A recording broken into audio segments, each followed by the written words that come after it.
তাহলে দেখুন রয়েছি গোদাবরীঘাটি বাস স্ট্যান্ড, কাজ হয়ে গেছে, এখন চলে যাবো হায়দ্রাবাদে। বাস বুকিং করেছি, মানে এখন সময় 8:30, 9টার সময় বাস রয়েছে, রাত 2টোয় পৌঁছাবে হায়দ্রাবাদ।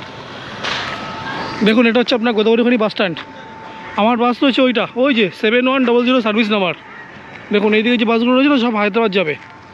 পুরো কাজ শেষ ভাই, সেই 1টার সময় বেরিয়ে বাসে উঠে ট্রাভেল করে পৌঁছেছিলাম এখানে ভায়া করিমনগর হয়ে, তারপর এখানে কাজ করে মোটামুটি কাজ কমপ্লিট। আজকে থাকলে পরে 500 টাকা হোটেল ভাড়া এক্সট্রা যাবে, যার কারণে টাকা নেই। রাত 2টোর সময় চলে যাব হায়দ্রাবাদ, হায়দ্রাবাদ গিয়ে ঘুমাবো। এই দেখুন একটা বাস আসছে, দেখেছেন? এটা হচ্ছে আমার এক্সপ্রেস বাস, কোথায় যাবে জানি না, দেখা যাচ্ছে না। চলুন, ইয়েতে না ব্যাগ ফ্যাগ রাখা রয়েছে আমার বাসের মধ্যে, কেউ নিয়ে গেলে প্রবলেম হবে। তো যাই হোক, হায়দ্রাবাদ নেমে আবার তারপর কথা হবে আপনাদের সঙ্গে। দেখিয়ে দিই বাস স্ট্যান্ড কেমন। দেখুন এরকম বাস স্ট্যান্ড, প্যাসেঞ্জার এখন বেশি নেই, দেখেছেন? বেশি প্যাসেঞ্জার নেই, মানে এখন রাতের বেলা।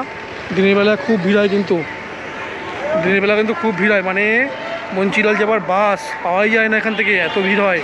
আমি যে আসলাম 67 কিলোমিটার, মানে ভাড়া দিয়েছি 200 টাকা, বুঝতে পারছেন কতটা মানে এক্সপেন্স। এইটা হচ্ছে আমার বাস, বুঝেছেন? সার্ভিস নাম্বার 7100, রাত 2টো পৌঁছে যাবো হায়দ্রাবাদ।